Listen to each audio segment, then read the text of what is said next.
Florida thing, what's frustrating about the Florida game, John, is it's this reoccurring theme with hockey in this city where, I mean, you go back, one of the oldest bits going is got to get bigger on the blue line, or the team was too European in the 90s. They weren't tough enough, weren't physical enough. You go back a year ago when they lost to Ottawa in the back-to-backs, and it was a different Tkachuk who was getting under their skin, Brady Tkachuk. And you go, this team's not gritty enough. They're not tough enough. Are they going to be able to get over the hump? And it took quite a bit for those 90s Red Wings to get over the hump. This team is at the early stages of that. And no, they don't have enough toughness to go toe-to-toe with the Barkov and the Tkachuk, most specifically, Matthew Tkachuk, who was taking some liberties. Throwing a cross-check here, pushing a guy there, trying to rile him up and get under their skin and coax him into playing a more physical game. And the Wings don't have guys who are built to play that way. So when they try to overcompensate, they take penalties, they bury themselves. What was a 2-0 game that they were actually hanging in. A 2-0 game where they had squandered some power plays, but you talk about, DeBrincat hits a post and Kane squanders a breakaway. They were in the game at 2-0 and they lost their composure, they lost their cool, they weren't able to match the physicality in a productive way with Florida. And while I don't think the game was officiated perfectly, it was clear the Wings weren't up to that style of hockey. That much, sure. That's a concern, but that was only a concern if you thought this team could win a Stanley Cup.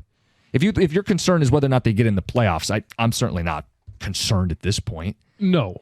And I think the only thing that the last couple of games highlighted, and I don't know if Yzerman wants to do anything, if there'll be buyers come Friday, it somewhat highlighted the needs that this team has. And if you can go out there and find somebody that's not just a short-term Band-Aid, because I don't know that Steve Yzerman is looking at this as, okay, could we win a series in the playoffs? Yeah. Mm-hmm.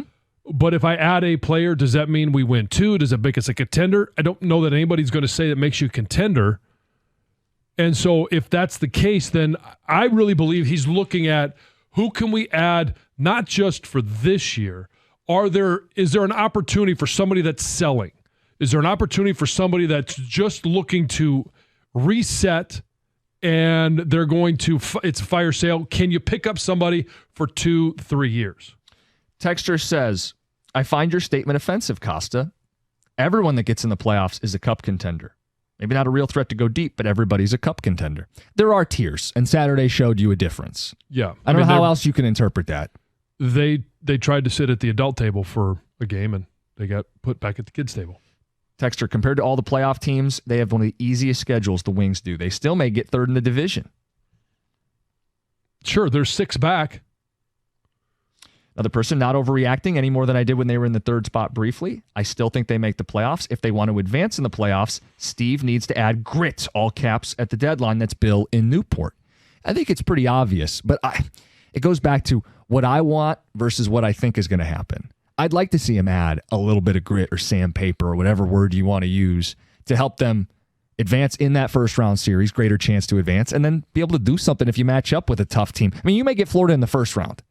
What are you going to do to match up with them to give yourself the best chance? What I think Yzerman's going to do is he's going to say, we're not a cup team. I'm not willing to part with any significant prospects or any significant draft picks, and we'll let this team sink or swim. Yeah. He'll throw them into the deep end, and if you can doggy paddle enough to hold your water here and stay above water and get in the playoffs, great.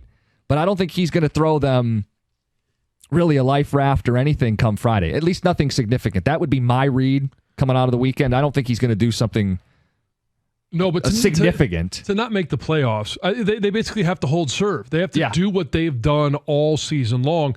They would either have to have the wheels fall off, somebody else get hot, or a combination of both to not get in. Because exactly 2 weeks ago, we were talking about coming out of a weekend where they were 6 back of Toronto and 6 ahead of the cut line. Well, where are they today? Last weekend, they were 4 back of Toronto, 8 above the cut line. Now they're back to 6 and 6. They are as close to moving up into that third spot as they are of getting bumped out of the playoffs altogether.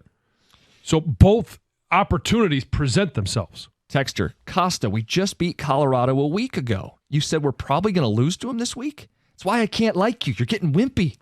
Loser's mindset. Now, here's the deal. I love my team. I'm wearing and flying the car flags. I believe in my team. But I don't do the delusional thing. They're going to be underdogs on Wednesday night. I'm not going to come here and go, they're going to win. I'm just telling you they're likely to lose. I hope they win. I think they're a good team. But too many people do this thing where because they want it to be true, they make it true. Colorado's a really good hockey team. It took Detroit into overtime to beat them the first time, and it took the magic of Patrick Kane. Could they do it again? Sure. But we're just having a conversation about what's the most likely scenario down the stretch. Probably losing the road game in Colorado. You're probably winning the road game in Phoenix. And then you got a back-to-back with the Knights and then the Buffalo game. Can you get 4 points on the 4-game road trip? Yes. Yes, that way you don't really give up much ground and you stay in the fight. You make everybody else play that much better hockey to catch you. We got Murray in Oak Park. Murray, you're on 97.1. Guys, how y'all doing? Good.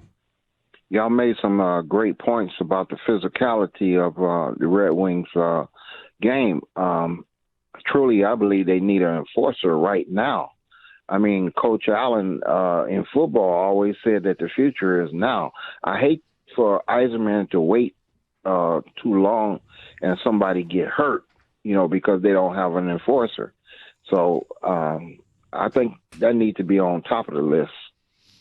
Yeah, whether it's one of those guys who can play on the third or fourth line and throw some weight around, or it's a defenseman. I mean, we've talked about how this team's offense is good. If they could add someone on defense, do they become that much more legitimate? And if you're looking for a player, you do want someone that can throw their body weight around. Sure. And you don't want to take dumb penalties. You don't want to goon it up to where you're always sitting there with 4-on-5. But you do want someone that finishes their checks, that can answer the other team's guy, that makes sure that you don't get bullied or pushed around. Because they did. They did, and they lost their cool against the Panthers. And that was a reminder of what happened last year against Ottawa. And they added Klim Kostin in the offseason. He didn't play. Right. And Lalone had brought him up. We'd like to get him in a little more. They didn't play him on Saturday. If they get a series with Florida, does he play in the 7-game series? I suspect he probably would play in that 7-game series. But is that enough? It's probably not not. Enough. Probably not. No, you're going to need to add someone if you expect to beat Florida in the playoffs. Whether Yzerman does it or not, we'll find out on Friday. I mean, I certainly want them to. I want them to give them every chance they can. We would all love them to. I mean, it would be exciting. And what does adding an enforcer, a physical presence, what does that mean? If it was, what does it mean to add just simply a good defender? What does that make this team going into the home stretch of the playoffs? 248-539-9797, the Red Wings. Any panic? And what do you want to see? It's 97.1.